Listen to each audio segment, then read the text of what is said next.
Bonsoir Christophe Barbier. Bonsoir. Merci d'être sur le plateau de BFM TV. Vous êtes directeur de l'Express, bien sûr, et vous venez de publier Maquillage, les politiques sans phare, où vous nous racontez un peu votre vision des personnalités politiques. Et il y a des jolis portraits sur lesquels on va revenir. Merci Jacques Séguéla d'être avec nous, évidemment, fidèle à BFM TV. Vous avez écrit Le pouvoir dans la peau. On s'en souvient, vous êtes vice-président d'Havas. Un petit mot sur Jean-Luc Mélenchon, parce qu'on vient d'en parler, on vient de voir L'œil de Benjamin.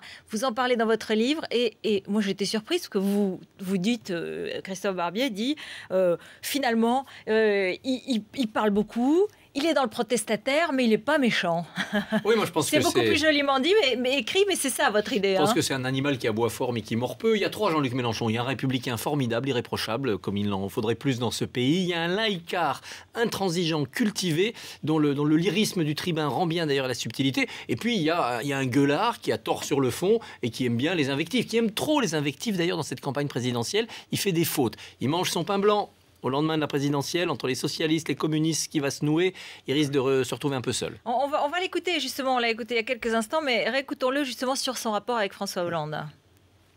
Nous avons parfaitement entendu ce qu'a dit Jérôme Cahuzac. Il dit, eh bien, le programme, c'est à prendre ou à laisser. Très bien, on laisse. C'est clair ? La formule... Oui, il y a surtout un Che Guevara en cravate. Moi, si j'avais 20 ans, j'y serais. Finalement, en 68... Vous seriez mélenchonien, vous ? Bien sûr, mais bien sûr. Jacques Séguéla ? Mais j'étais en 68 en train de jeter des pavés sur la tête des flics. On n'en est pas là. Finalement, Cohn-Bendit, dans ses discours, c'était pas si loin de Mélenchon. Moi, je trouve formidable. Bon, évidemment, ses idées sont ineptes. Je ne voterai jamais pour lui. Là, j'ai passé par là. Mais il y a tout d'un coup, dans cette campagne, un romantisme, un lyrisme exacerbé, un talent qui fait du bien. Qui est en contre, bien sûr, mais qui fait du bien. Les autres sont tellement inertes. Voilà, il met en exergue l'absence de talent des autres ? Oui, bien sûr, la prudence des autres, le manque de courage de dire ce qu'ils vont faire, ce qu'ils peuvent faire. Et puis, il y a aussi un retour à l'envoyeur. Des électeurs passés du Parti communiste au lepénisme sous Jean-Marie Le Pen reviennent au Parti communiste grâce à Mélenchon. Et puis, c'est vrai, les jeunes de 20 ans qui s'abstiennent d'habitude, peut-être que ça peut leur donner envie de voter. Et pourquoi pas, on fera 80%. Ça fait une éducation politique. On fera 80%. Alors, il y a quand même Michel Onfray, le philosophe, qui était un grand soutien de Mélenchon et qui dit, moi, sa politique étrangère, zéro. Celui qui considère que le De Gaulle était quasiment un fasciste pour avoir créé la Ve République et l'élection au suffrage universel direct, il adore Fidel Castro et Hugo Chavez. Je n'approuve pas sa politique, j'approuve le romantisme, le talent, le lyrisme du personnage. Et ça manque tellement que la nature a horreur du vide, la politique aussi, c'est pour ça qu'il fait le plein. C'est bien le problème, c'est un candidat de forme, c'est pas un candidat de fond, c'est pas un candidat de crédibilité. Un leader écolo me disait il y a quelques jours, on va faire 2%, on s'en fiche, on aura 3 ministres. Mélenchon, il peut monter à 14, il sera pas au gouvernement. Voilà. Il est talentueux, ce garçon. C'est moi journaliste, je peux pas me battre contre lui. Non, mais il s'agit pas de se battre. Allez, on va écouter Nicolas Sarkozy. Aujourd'hui, c'était ce soir, il y a un échange en ce moment autour des 16 millions de Maurice Lévy à Publicis, donc une rémunération décalée, retardée de ses revenus depuis 2003, qui intervient dans la campagne électorale. François Hollande l'a dénoncé cet après-midi à Nice. Écoutez la réponse de Nicolas Sarkozy. Qui a voté les rémunérations d'un grand patron ? Qui se trouve bien de voter des rémunérations faramineuses ? Ce sont des actionnaires, ceux-là même qui ont le cœur à gauche. Le matin, m'insulter dans une radio, c'est facile quand je ne suis pas là. Me rendre coupable ou responsable de rémunérations faramineuses, alors que c'est ses propres amis qui sont actionnaires de la société qui viennent décider d'une rémunération scandaleuse qui choque les Français. Voilà la vérité. Voilà, il évoque évidemment l'actionnariat de Publicis et Elisabeth Badinter. De Maurice Lévy, pour lequel j'ai beaucoup de respect, même si c'est mon ennemi public numéro 1 en publicité. Ça s'étale sur 10 ans. Alors c'est beaucoup d'argent, mais c'est pas 17 millions d'un coup.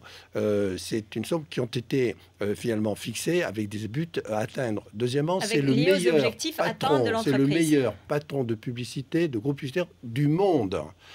Alors évidemment, ça a son prix, ce qui est un peu ridicule pour un communicant, c'est de l'avoir fait 2 mois avant l'élection. Il fallait repousser d'une assemblée. C'est lui qui avait ouvert le débat sur les grandes rémunérations en expliquant qu'un effort collectif était nécessaire. Ça tombe bien finalement, on va pouvoir rouvrir ce débat, mais il faut demander aux candidats des solutions, pas seulement des indignations ou des imprécations. C'est aux candidats de dire, voilà, on constate, on va proposer de nouvelles règles. Sarkozy l'a fait en 2007, proposer, promettre, il ne l'a pas tenu. En même temps, là, on est quand même dans une utilisation tous azimuts dans la campagne électorale de tout ce qui intervient, y compris de la part de Nicolas Sarkozy. Et c'est la faute à la démocratie, à cette espèce de campagne ridicule où quand c'est le cœur de la campagne, ça y est, ça se joue, ça y est, il dévisse. Il dévisse lentement Hollande, ça y est, c'est commencé. Vous allez voir les sondages, on s'est tiré, etc. Ça y est, la campagne démarre là. Au moment où la campagne démarre, ils ne peuvent pas s'exprimer. Cette espèce d'équité, d'égalité démocratique est un tue l'amour et un tue la politique. C'est ridicule. Et c'est pour ça qu'il y a des snipers. Ils cherchent la petite phrase, ils cherchent le mot qui fait mal. Ça a commencé avec le 75%, ça continue avec Maurice Lévy. Mais les Français ne rentrent pas dans ce combat de rue. Les Français, ils restent au-dessus. Et c'est pour ça, d'ailleurs, je crois aussi, que le lent dévissage de François Hollande vers l'enfer est aussi dû à ça. Il promet l'enfer à François Hollande. Oui, je ne suis pas d'accord sur le lent dévissage. Hollande a choisi de faire... Lent. Il a choisi de faire une guerre immobile. Parfois, les guerres immobiles, ça marche. Belfort en 70. Parfois, ça rate. La ligne Maginot en 1940. Il a pris un risque énorme. La présidentielle, c'est une guerre de mouvement. Toujours. Il a choisi de faire une guerre immobile parce qu'il considère que Sarkozy a trop de retard. Réponse le 7 mai au matin. Hein. C'est là qu'on verra. Qu'est-ce qu'il faudrait qu'il fasse? Parce qu'aujourd'hui, Marine-Noëlle Lienemann dit elle-même, c'est une donc des soutiens théoriques de François Hollande. Elle dit il faut un nouveau souffle à François Hollande. Bien sûr, il faut bouger. Il faut bouger. Simplement, il faut bouger dans les deux sens. Il faut bouger à la fois dans le sens de Mélenchon, c'est-à-dire s'adresser à l'électorat populaire en disant ce qu'on peut lui donner, plus exactement comment lui donner du travail. Et puis il faut bouger dans le sens de la gestion et de la raison, c'est-à-dire comment on va diminuer les dépenses publiques. S'ils font diversion tous avec des petits mots, des petites phrases, des petites polémiques, c'est que ça leur évite de parler du seul sujet. Dans quelles dépenses on coupe le 7 mai au matin? Mais surtout, c'est un problème d'énergie dans ces dernières semaines-là. Et François Hollande a brûlé son kérosène. Alors, il est en train de descendre. C'est le planeur. Ça peut passer la crête. Nicolas Sarkozy a purgé ses moteurs avec sa fameuse élection confession. Il a fait le plein de kérosène et il met les gaz. Et il va avoir une idée par jour. Et il va faire un meeting par jour. Et il ne va pas lâcher. On va retrouver... il ne faut pas qu'il en fasse trop non plus. Et les idées, le coût, on aura le chiffrage lundi. Absolument. C'est une phase difficile. Absolument. Et c'est pour ça qu'il y a une inversion de tendance. Tout peut encore changer. Nicolas Sarkozy, dont vous en parlez évidemment dans le livre, vous avez quelques moments très très sportifs avec lui. Ah oui, je me suis fait engueuler beaucoup ces dernières années par Mélenchon, par Borloo, par Nicolas Sarkozy. C'est quelqu'un qui a toujours été cash. Il n'y a pas de off avec lui, il dit les choses comme ça de plein pied. Ça a été quand même un quinquennat de ce côté-là très, très agréable pour boxer en journalisme politique. Maintenant, il nous dit je serai un autre président si je suis réélu. On a du mal à l'imaginer être tout simplement un autre Sarkozy. Je ne crois pas, parce qu'il a déjà changé.